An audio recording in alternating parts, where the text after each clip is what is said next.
সূরা বাকারা কুরআনুল কারিমের সবচেয়ে বড় সূরা। এটি কোরআনের দ্বিতীয় সূরা। মদিনায় অবতীর্ণ হওয়া এই সূরাটিতে 286টি আয়াত রয়েছে। এই সূরায় বেশ কয়েকটি আয়াতের আমল ও মর্যাদা অনেক বেশি। সূরাটির শেষ দুটি আয়াত অর্থাৎ 285 ও 286 নং আয়াতের গুরুত্ব পবিত্র হাদিসেও হুজুর সাল্লাল্লাহু আলাইহি সাল্লামের বিভিন্ন বর্ণনায় পাওয়া গিয়েছে। আজকের ভিডিওতে আমরা সূরা বাকারার শেষ দুই আয়াতের গুরুত্ব ও ফজিলত সম্পর্কে আলোচনা করব এবং আয়াত দুটি তিলাওয়াত করব ইনশাআল্লাহ।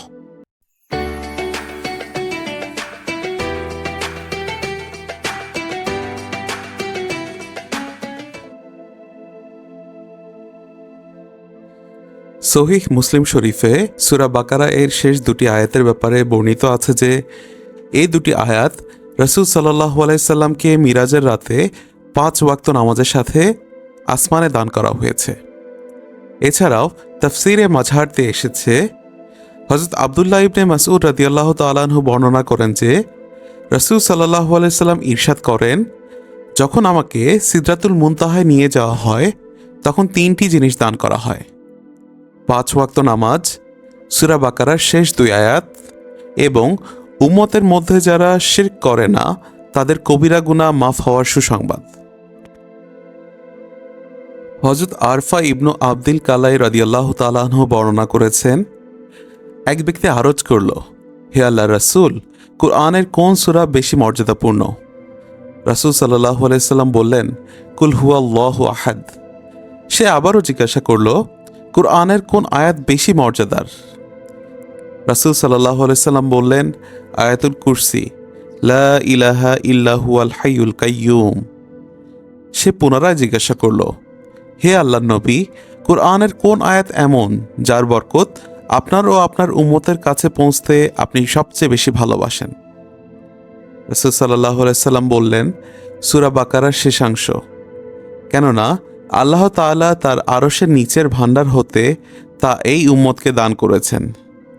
দুনিয়া ও আখিরাতের এমন কোনো কল্যাণ নেই যা এতে নেই। হযরত নুমান ইবনে বশির রাদিয়াল্লাহু তাআলা আনহু হতে বর্ণিত আছে যে নবী করিম সাল্লাল্লাহু আলাইহি সাল্লাম ইরশাদ করেছেন, আসমান ও জমিন সৃষ্টির 2000 বছর পূর্বে আল্লাহ তাআলা একটি কিতাব লিখেছেন। উক্ত কিতাব হতে দুটি আয়াত নাজিল করেছেন যার উপর আল্লাহ তাআলা সূরা বাকারা শেষ করেছেন। এই আয়াত দুটি একাধারে 3 রাত্রি যে ঘরে পড়া হয় শয়তান উহার নিকটেও আসে না। হযরত আবু মাসউদ আনসারী রাদিয়াল্লাহু তাআলা আনহু হতে বর্ণিত আছে যে রাসূল সাল্লাল্লাহু আলাইহি সাল্লাম ইরশাদ করেছেন, যে ব্যক্তি কোনো রাতে সূরা বাকারার শেষ দুই আয়াত পাঠ করবে, এই দুই আয়াত তার জন্য যথেষ্ট হবে। দুই আয়াত যথেষ্ট হওয়ার দুই অর্থ রয়েছে। এক হলো এর পাঠকারী সেই রাতে সকল খারাপি হতে নিরাপদ থাকবে। দুই হলো এই দুই আয়াত তাহাজ্জুদের মর্যাদার সমান মর্যাদার স্থান গ্রহণ করে। হযরত ইবনে আব্বাস রাদিয়াল্লাহু তাআলা আনহু হতে বর্ণিত আছে যে একবার জিবরাইল আলাইহিস সালাম নবী করিম সাল্লাল্লাহু আলাইহি সাল্লামের নিকট বসেছিলেন। এমন সময় আসমান হতে কর আওয়াজ শোনা গেল। তিনি মাথা উঠালেন এবং বললেন, আসমানের একটি দরজা খুলল যা আজকের পূর্বে কখনো খোলেনি। এই দরজা দিয়ে একজন ফেরেশতা অবতরণ করেছেন। এই ফেরেশতা আজকের পূর্বে কখনো জমিনে আসেননি।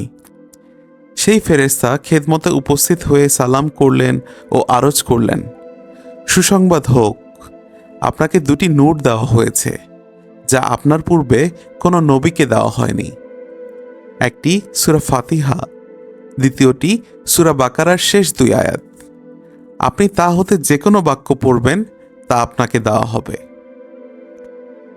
এর ব্যাখ্যা হলো, যদি প্রশংসামূলক বাক্য হয় তবে প্রশংসা করার সওয়াব পাবে, আর যদি দোয়ার বাক্য হয় তবে দোয়া কবুল করা হবে।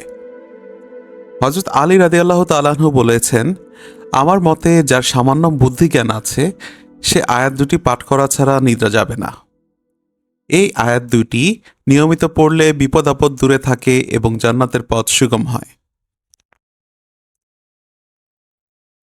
أعوذ بالله من الشيطان الرجيم بسم الله الرحمن الرحيم آمن الرسول بما أنزل إليه من ربه والمؤمنون كل آمن بالله وملائكته وكتبه ورسله لا نفرق بين أحد من رسله وقالوا سمعنا وأطعنا غفرانك ربنا وإليك المصير لا يكلف الله نفسا إلا وسعها لها ما كسبت وعليها ما اكتسبت ربنا لا تؤاخذنا إن نسينا أو أخطأنا ربنا ولا تحمل علينا إصرا كما حملته على الذين من قبلنا ربنا ولا تحملنا ما لا طاقة لنا به واعف عنا واغفر لنا